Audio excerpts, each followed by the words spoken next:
Hi, welcome back to the Watercolour Westport Stories podcast. We are here again in Westport, gathered in the lower living level of our Frontenac model home. And what we want to do in contributing to community through this podcast is creating opportunities for people to tell their story and to inspire others. And that's really a pillar of all that watercolor stands for, and that is building community. And I know, Stephen, that has been your passion from before the shovel was in the ground. Yes, you asked me, what inspires me, and once upon a time I thought of a famous Dallas Willard quote.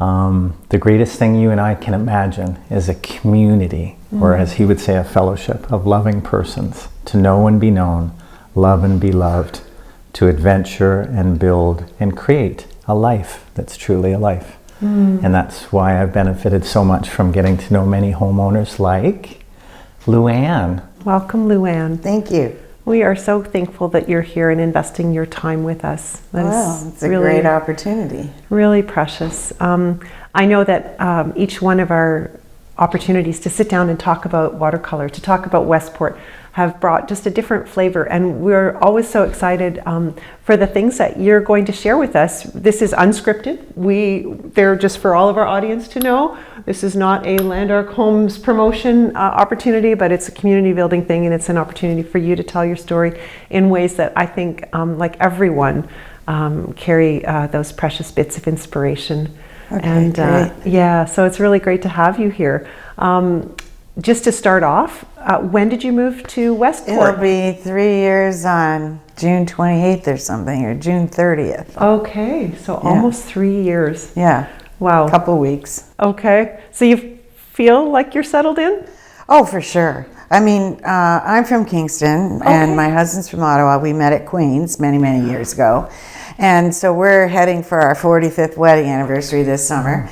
So to us, this was home. Bruce had a very busy career, and we moved all over North America. Okay. And so when we thought about retirement and where we wanted to live, every time we came back to visit or whatever, this just felt like home. Wow. So, unfortunately, our children live in Florida, so that's a little bit of a distance, but we do see them as much as possible, and actually we've been spending our winters there.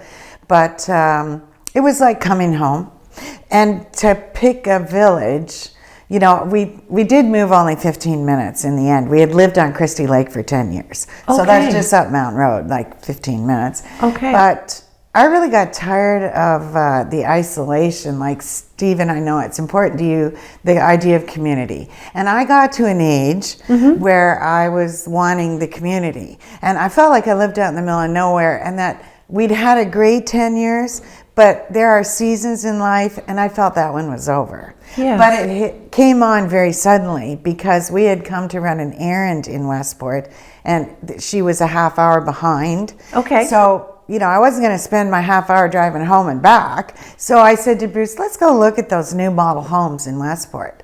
And when I saw the Sydenham, I loved it. And when we were getting ready for bed that night, I looked at Bruce and said, I could live there. He goes, are you serious? And I said, no, I'm really serious. I would love to buy that house. So he went online, and the house we live in, you thought you had sold it, but they changed their mind and picked a different lot or something. Okay. So Bruce goes, well, what you want is available. The corner lot, the walkout basement, the Sydenham. So we came the next day and bought it. Wow. He gave me 1 week to sell our house. Wow. Yeah, because he wasn't really on board in the beginning. Okay. And, I was really pushing for this. I felt led by God. I just felt, this is a God moment. This is what we're supposed to do. This is going to make me happy. And, I just, Landark was kind enough to see where Bruce was coming from, too, that this man has been hit in 24 hours with a wife who says, I want to move, and found a house. So That's beautiful. He's given her a week to sell the house, but so our deposit was refundable. Okay. So you actually, I think, gave us a month. So anyway, the house sold in a week. Isn't that miraculous? Don't you think that was a God moment? Just what you needed at just the right time. time. I was thrilled. And so that was in March. and the house was going to be ready by the end of June. So we chose a closing date 2 days after. We were closing on Landark 2 days after we were closing on our house, so we'd have the money. And we stayed at the Cove Inn for 3 nights. Amazing. That's amazing. You can't make that stuff up. That just happened. No, I didn't make it up. That's supposed to happen. That's why it happened. Steve, and do you remember some of the story of greeting them, or were you involved in the process of this amazing transition? Well, I remember it a little bit differently in the sense that Bruce drove up in his BMW sports car, what I call the zippy car, the convertible. Our little sports car. The paving crew left at maybe 10 a.m. and he was there at 11 a.m. And he said, "Oh, I've been waiting for you to pave this road." And as a guy who spent his whole life in construction, I was a little dismayed that he wouldn't actually walk up the road. But no, he was like, I wasn't driving through the lunar landscaped construction debris. Gonna get my car dusty. I was gonna get my car dusty. Yeah, or a nail in a tire. Yeah, exactly. And I just, I felt we hit it off. We had a mutual connection in construction our whole lives. Really, it was Mona who sold us the house. Amazing. Yeah, Tell me about that. She was the one who was in the model that day. Yes. And it was the Charleston. And I'm not the tidiest person, so I can't walk into my home and be in the kitchen. I had to have an entranceway. So she showed us her home, and I said, better, but still not me. And then she took me to the Sydenham because Helen hadn't moved in yet. Yeah. So I just walked in and said, I love this. I love it. This is it. So Mona was the one who spent the time with us the day I decided I wanted to move to watercolor. Amazing. Yeah. And she was already a homeowner and a representative. She was our first. Yeah, our first. Yeah, that's really exciting. Yeah. And then the house hadn't had the basement, the walkout basement developed. Mm-hmm. And of course that was a must for me. We've lived with walkout basements only. I wasn't going back to underground basement. Okay. And so Bruce, I have pictures of Bruce and Stephen going around because Bruce got to design it, so that was his fun. Nice. Have you found the placemaking? So you found the house and you knew the place because you're familiar with Westport, having lived 10 years, 10 minutes away. Yeah, and I went to that church and the doctor here and the pharmacy the whole time I lived on Christie Lake. Okay. So I was very familiar with Westport. That's really lovely. So kind of uprooting wasn't really an uprooting. You found the house and that was it. No, the only thing that was new for me was I had to do my own packing. So I made my brother move in with me for 6 weeks and help me every day. The company had always transferred us, so they'd always done the packing and moving.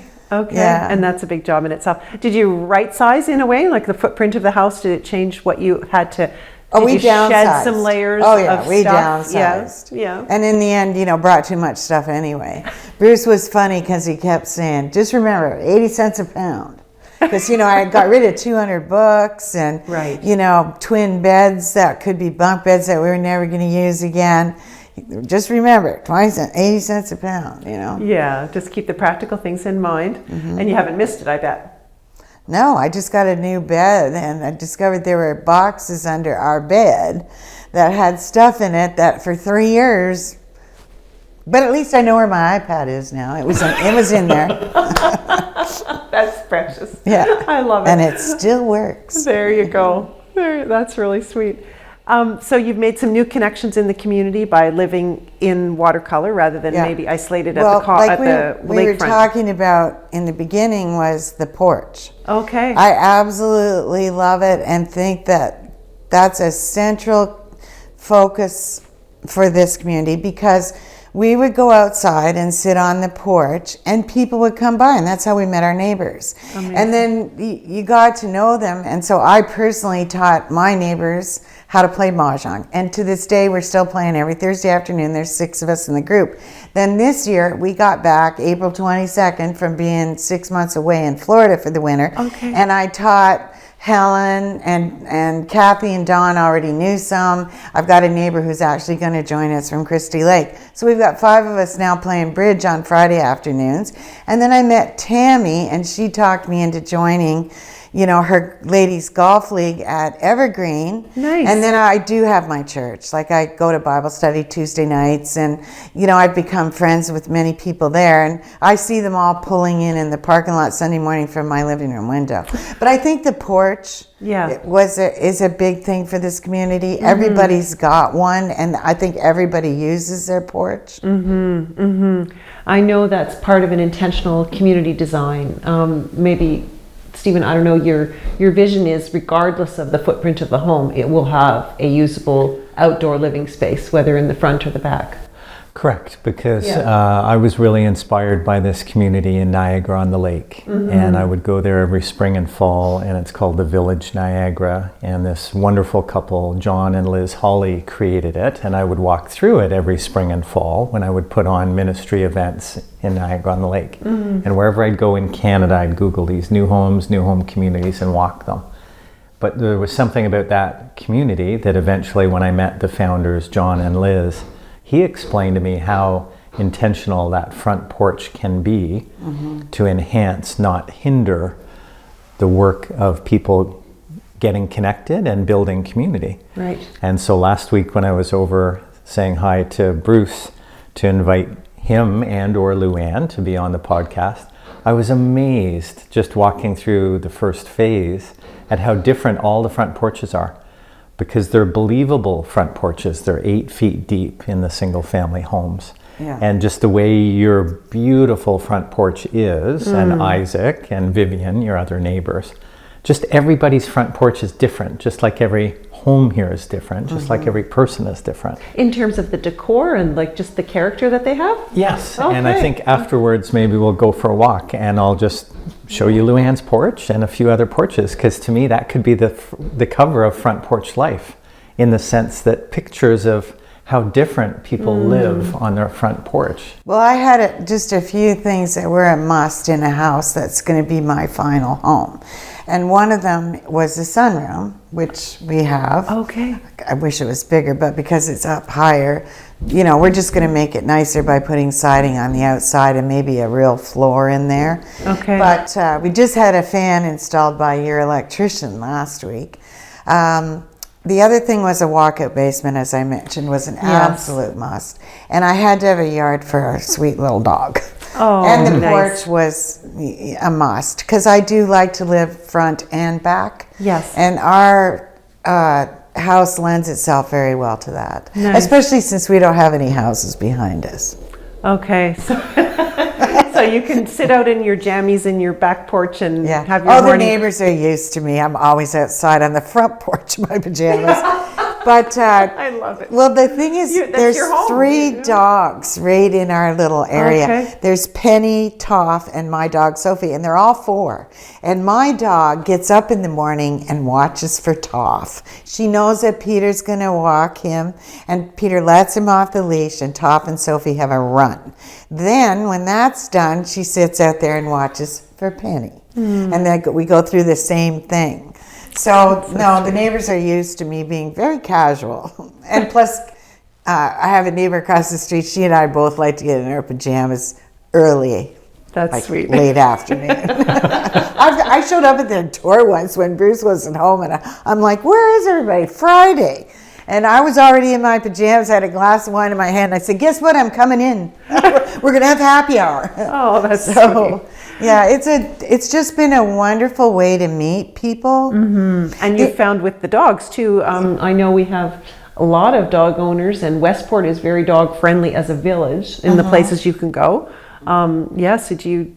We take her to the Cove. We make a reservation and we ask for the table that's by the exit, but at the back, because there's grass there. Oh, and she lays under the table, and they bring her a bowl of water. But what's really funny is the reservation card on the table. It says the Blairs and the dog. Isn't that sweet? I think it's the only place she can go, actually, when we're eating. Okay. Yeah. Well, and you said you've lived lots of different places. I've lived a lot. Yeah, we moved 11 times with the company. So we lived in Calgary, Edmonton, Seattle, North Carolina, Florida, back to Calgary, then Vancouver, then he ended in Toronto, and then I moved to the lake. I just said, I'm done. And so he got to consult for 2 or 3 days a week in Ottawa. Okay. And then one June day, 8 years ago, he was on his way to work in Ottawa, and he stopped at Carlton Place for a coffee in the drive-through Starbucks. And he phones me and says, "It's 80 degrees out. I'm coming home." And he never went back. So he finally told them in September, "You know that I'm officially retired now." It's over. Yeah. It's over. I need to do something else. He was 63. Wow. Yeah. Wow. So, and does he join you now on the golf course? Or are you kidding? I'm the one who has to keep up with him. Oh. He golfs Monday, Tuesday, and Thursday. Okay. Yeah. Okay. Tuesday he spends with his best friend and his brother. Mm-hmm. And Fred fell this winter and tore his rotator cuff, so he hasn't been able to golf yet. So they do lunch. Oh, that's fun. But they still play 9 holes and do lunch when they do golf. But he plays in an 18-hole leagues Monday and Thursday with the same guys he's been playing with for probably most of the 10 years. That's really beautiful. Mm-hmm. That's really neat. Yeah, he's busy. So and we have a boat. Oh, and you have a boat. Okay. I was going to say, just to compare all those places you've lived, we'll go back to the boat. What are some of the remarkable things about moving to Westport compared to living in those urban, dense areas? I did love Florida, and I was heartbroken when we got transferred. I loved our house there. Okay. I'd have to say my home here is probably my second favorite home, because in Florida it was totally one level living. There's no such thing as basements. Right. And it was a big house, so we had a huge living room, huge dining room, huge bedroom, huge family room, and we had an indoor courtyard. So our pool, a hot tub, waterfall, summer kitchen was interior. Mm-hmm. So we only had one screen wall. Wow. And we had 11 palm trees against that, and then we had a palm tree inside the courtyard and a casita for our guests. Oh. It was, to me, ideal. That is but he got transferred back to Calgary, and so we kept the house for 3 years. Then I had to give in and say, okay, we're selling. So, but I think I love the way that you gracefully said that every season of your life has a season, and it's okay to and change. I still have really good friends in Florida. Yeah, you know, that I talk to every week. Beautiful. And my children live there. So you know, Andrew lives 10 minutes. Both of them live 10 minutes from where we lived. Wow. They went to private high school in Orlando, and then they went to Florida colleges, and Andrew met his wife in his first year, and they've been together 19 years, married 12. She's the daughter we never had. Just thinking about her makes me teary, because I miss her a lot. Isn't that sweet? Yeah, she's sweet. And you know, Blake just hasn't met his soulmate, but I don't know, hopefully down the road. Yeah. So and the kids like Florida. I mean, Blake says the summers are getting hotter and hotter, and it's getting harder to take. So, but do they come here? Do they come visit? And I'm sure they love Westport as a destination to visit too. And Charmin's Winery. Blake was really taken with those fire ovens, pizza ovens, and the food there. And but the other thing that I should have said about coming was I wouldn't move anywhere where we couldn't keep our boat. So what happened was we ended up the best couple of years. The first year, not so much. But the next 2 years, we moved the boat to the Indian Lake Marina, which is a wonderful place. But this year, the Westport Harbor put in more docks.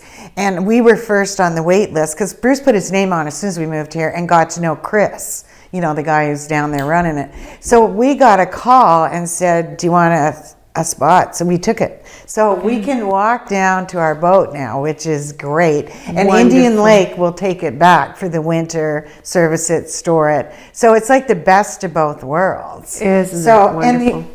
Here's the other thing, like we were talking about, the season on Christie Lake was great. Yes. But after 10 years of driving circles around a 9 by 2 mile lake, we could actually get to Florida. I mean, we're on a huge water system here. Yes. Go through the locks. Yes. You know, take the boat out and go to Opinican for dinner. How great's that? It's wonderful. Yeah. It's wonderful. Wow. Have you done some of the lock system yet? Nice. Yeah, because we've had the boat at Indian Lake for 2 years. So it's all connected. Yeah. Yes. Yeah. It's a beautiful journey. So that even was into our Ottawa or to Kingston? Or? Well, we didn't make it. We were going to Kingston last July, but the weather was bad that particular week. Okay. So what we did was we didn't take the boat. We took the dog. We had rented a cottage partway down. Yes. Like just before the Jones Falls Lock. Yes. But that can be a 4-hour wait if you miss getting in the right time, because it takes 2 hours to get through the lock. So what we did was we just ended up driving.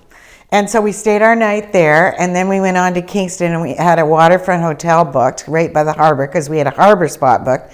And we got there and we sat having a cocktail, watching the lightning on the lake, going, we made a good decision. This was better. So anyway, we have not done the boat trip past Jones Falls. Oh, yeah. And we have never headed to Ottawa. I think we might have gotten as far as Smith Falls, but I'm not sure. Yeah. Oh, it's a beautiful journey. And it's nice to be connected to all those opportunities. Even going to Rideau Ferry and go to the, CC's. to CC's right there on the water. Yeah, and last week we took the boat and went down there. We wanted to see how long it is time, and it was 2 hours there and 2 hours back. But so pleasant. Yeah, we can Beautiful go into scenery. Portland, Yes. But I think that if I can talk about Westport, okay, so my number one choice for where I'd live in Canada. Like, really, it is. Amazing. But, the girls were talking to me at golf today, like, what do you like about Westport? Because we're just getting to know each other. I've only gone twice now. Okay. So, number one, to be in a village where you need something at the store and you can get there in 2 minutes. Number two, they pick the garbage up. I spent 10 years going to the dump every Wednesday. My husband has a mental block for garbage. I said to him, your mother obviously never made you put it out. So the other thing is we get LuAnne, mail. that's precious. I am so grateful to you for arranging for those boxes, because no one else has them. Everybody goes and picks their mail up at the post office. I love being able to walk around the corner and get my mail. But also, Westport has a winery. Yeah. It has a brewery. It has a Cove Inn. It has good pizza. Yes. We need some Asian or Thai food. That's about my only request. And we have a grocery store. We have little shops that have delightful things. Yes. There's lots to do. Festivals, Porch Fest. We went for the first time is it September they do that? Yeah, it's in September. We were so impressed. We said we have to make sure we go back next year. It's just the waterfront. It's so accessible. Like, you can walk downtown in 10 minutes, buy an ice cream cone, and go sit in a Adirondack chair right on the water, under willow trees with your pet.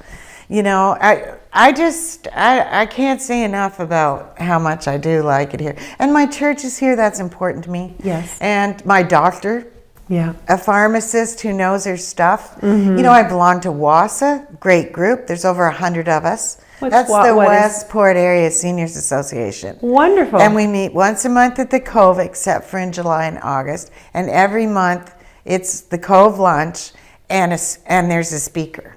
And it's a really good organization. Isn't that fantastic? Because we talk about that, just the longevity and living in a better place, and how it contributes to your overall wellness. And the hospitals are close. Yeah, okay. Kingston is a medical center. I mean, Queens is a teaching college. And then Perth is only 25 minutes. And then they get you off if you need the Heart Institute in Ottawa. People are going to look after you. So it's a lovely area. There's just a lot to do here. So when you get company, it's almost like you don't have enough time. We're only an hour and 20 minutes from the capital of the country. Yeah. An airport. There's an airport. Yeah. I mean, Bruce and I lived at the lake for 10 years, but it's only since we moved here that we actually drove to Niagara-on-the-Lake. I'd never been there. Isn't that neat? Yeah, so we do stuff. Kind of untethered you, and you feel like you've replanted, but with a whole bunch of different new connections. Yeah. And I think so your beautiful. point about that earlier, talking about the communities that are 55 plus, because basically most of us are retired, but people are in a nice season in life where they're more relaxed, they're more interested in hobbies and getting to know people. They're not rushing around with their heads cut off. And you meet some very interesting people with very interesting backgrounds. Isn't that the conversations are fun. Yeah, isn't that great? That is really, I'm just so excited to hear that. Stephen, what about educating or informing a new homeowner, and I don't know what your experience was like, and I'm curious to hear this conversation, in living in a net zero ready home. What did you find when you met LuAnne and her husband to kind of give them that inspiration that this was the type of home that they should purchase? Well, LuAnne, would you care to share what Bruce said about our homes, having worked in construction? Well, Bruce said, like I mentioned, it was my idea. He wasn't totally on board at first. Right. He was nervous and thought that he was going to live his whole life at the lake. And here I'm saying, no, I don't want to do that anymore. But when Bruce was in construction for 42 years and worked for the same company for 40. For Ellis Dawn, Canada's preeminent commercial contractor, So as anyway, a vice president. Very high standards, he has. And he built commercial, never residential. But he knows good construction when he sees it. We have triple pane windows. I have no other friends who do. Nobody. And then we have a solid house. Like Bruce went around examining. The basement was raw, so he actually got to see everything. Yes. At first I thought, oh, an electric fireplace. But you know what? I love it because guess what? It's a light fixture as well. Do you know how many times that fireplace is on? Because my propane fireplaces at the lake gave off heat no matter what. Right. This I can turn on, change the colors. It's pretty. And that's a really cute we idea. I actually didn't think of it as that. like it. Yeah. And then we got to pick our own appliances, which was in the beginning. Oh crap, we have to pay more money. But we got to choose, so we went very high end. And so here we've got an induction stove, which Bruce has been surprised because he thought he would really miss the propane. Not a bit. He much prefers the induction.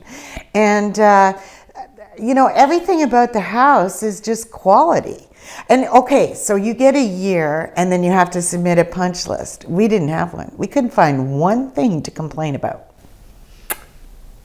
Okay, end the story now. Cut, that's it, we're done. Okay, so now... That's amazing. I wish there was siding on the outside of the sunroom because the water has stained inside as well.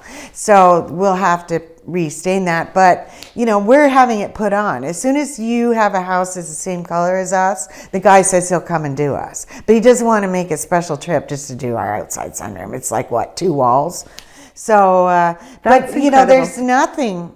We had nothing to complain about. And when we did have something which was minor, the tree out front that you guys put in had cracks in the trunk, so the bugs are moving in. They just came and took it out and gave us a new one. It's great. But we were one of the lucky ones. No punch list. There was nothing wrong. Well, and you've enjoyed the windows, the air quality in your home is amazing, and the energy savings are there. You're doing well with your I would say that usage. We did think that because of the energy system and the net zero and everything, that the temperature would be the same downstairs as it is upstairs, but it's not. It's cooler down there for sure. Okay. But so that was the one surprise, but it doesn't bother me. Yeah, you're balancing it out with whatever.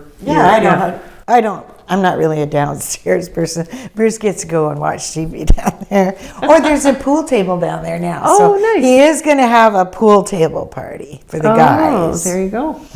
Sounds like fun. And there's lots that goes on here, like even in the community. That you said you had Oktoberfest. I wasn't here for that. But that last summer in August, there was that big street party. There must have been 100 people at that.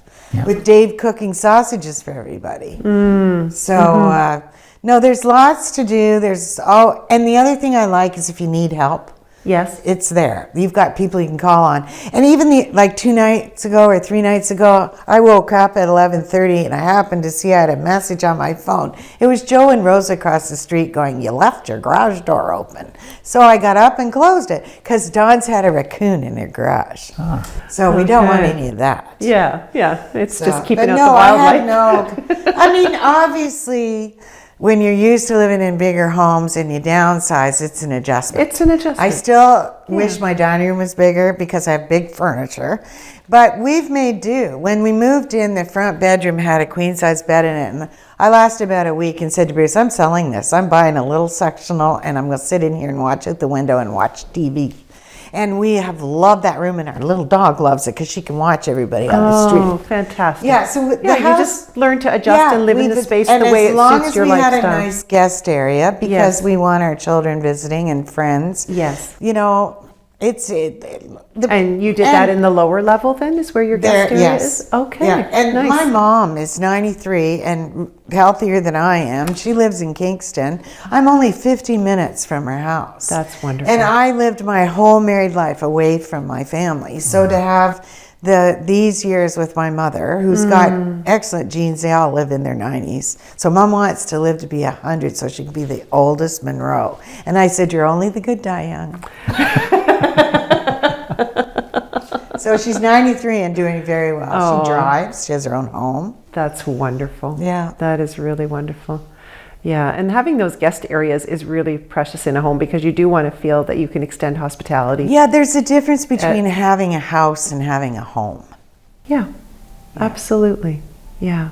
And to make it your own and to make the space work for what you need in your own home is... And even like, I guess if you were going to have your last home, it would have been nice if we could have picked everything. But the kitchen was already done. The countertops were in, the tile was on the walls, the cupboards were painted dove gray.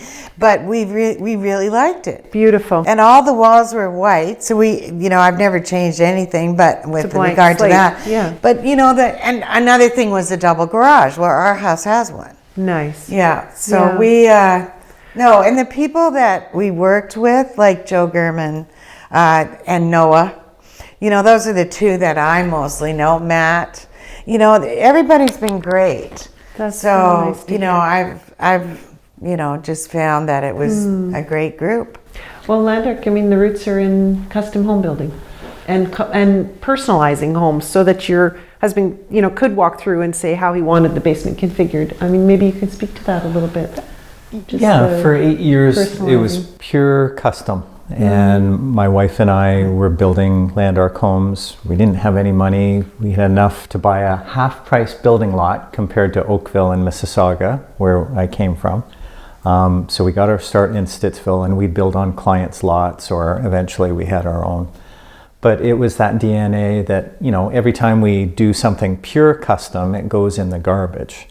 Because if it was on a client's lot and they brought us the plans, unfortunately, there was no leverage in learning from what we had experienced. So this idea of having your own portfolio of plans, so as we got our own subdivisions and our own communities, pick from one of these 20 plans and we'll personalize it any way they want.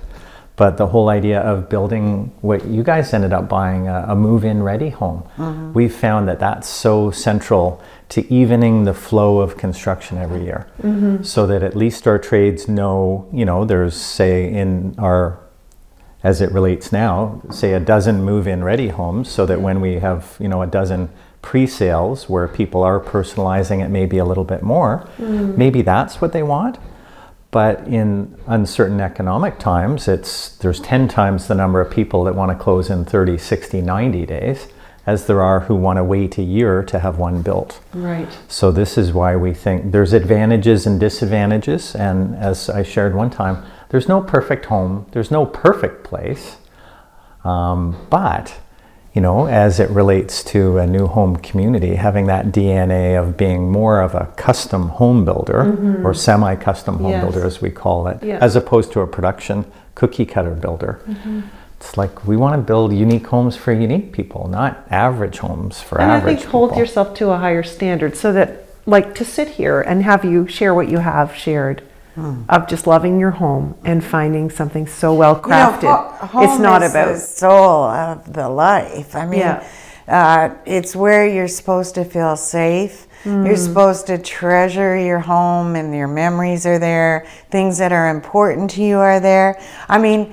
I just said to one of the neighbors last week, I know you're not supposed to love inanimate objects, but I love my house. I love my home. And actually, the other thing about the village, my mom said to me, I just don't get why you want to live out there instead of in Kingston. There's no street lights, there's no traffic. And there's no traffic to get to Perth or to get to Kingston. Yeah. We drove to the airport on Monday because Bruce went down to Florida for Father's Day with his boys. And I was just getting snaky with all the traffic on Hunt Club Road and 416. I was like, I hate this, because I've gotten so used to the pace here. And it just suits a quieter lifestyle. I think we all need to protect our space, our quiet time. You know, people will say to me, oh, you're so busy. You know, golf Wednesday, mahjong Thursday, bridge Friday. Okay, the other half of the day I'm watching TV, reading a book, knitting, cooking. You know, like I treasure my quiet time. Nice. You know? Yeah, yeah. And you have the peace of mind of just having a tranquil environment too, where when you leave the house, there's not that congestion. And if I want to do something or need somebody, I just have to go out the door. Like, I don't know Ragu very well across the street, but last night the fire alarm thing went off in the house because I forgot that I was cooking something on the stove and it started to smoke.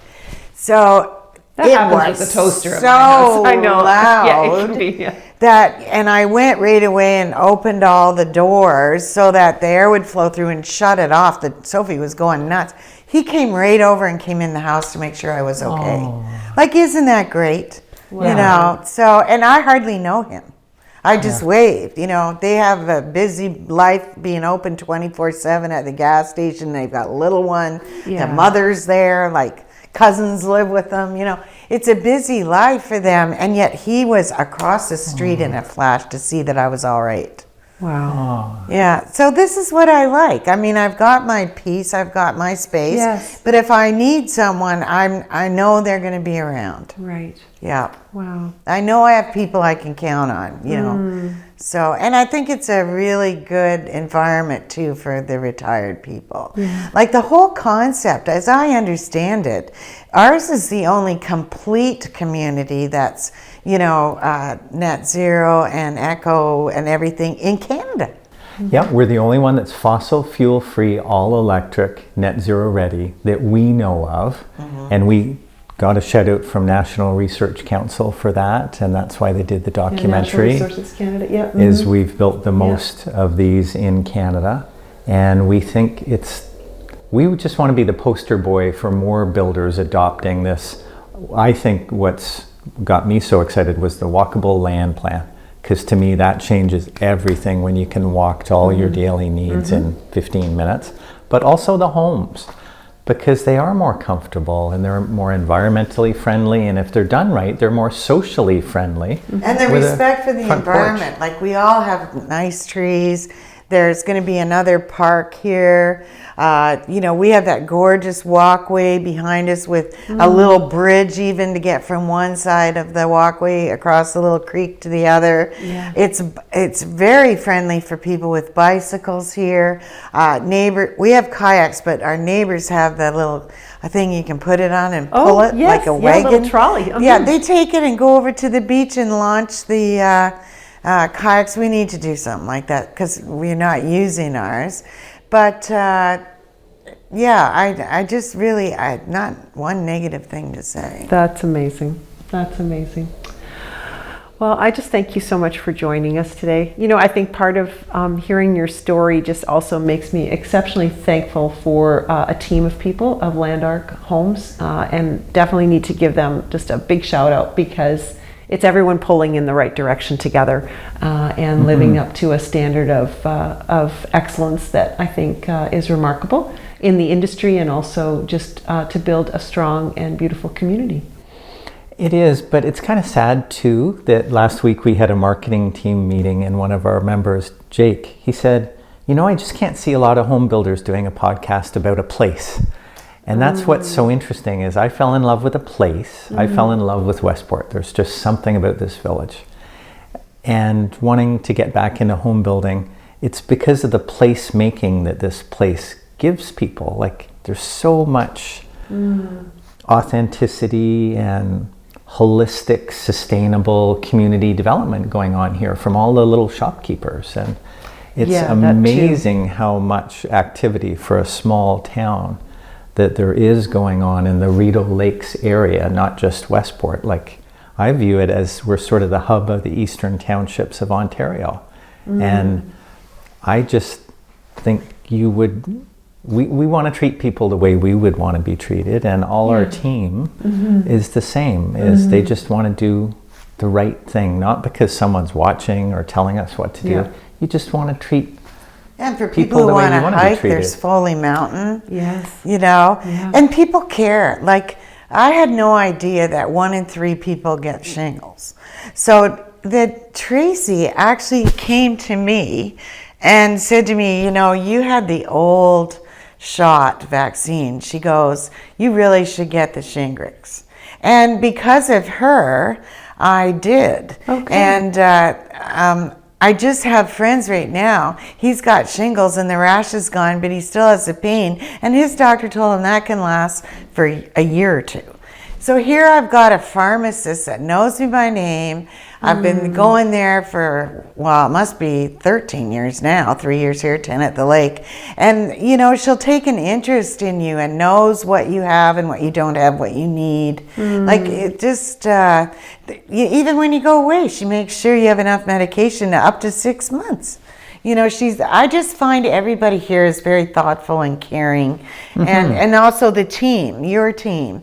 They're all very friendly people, committed to, you know, they believe in what they're doing. And, you know, it's just commendable, really. You know, character is everything.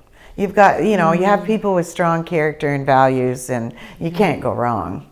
And the concept, the whole concept of our houses and our homes in the neighborhood is wonderful. Yeah.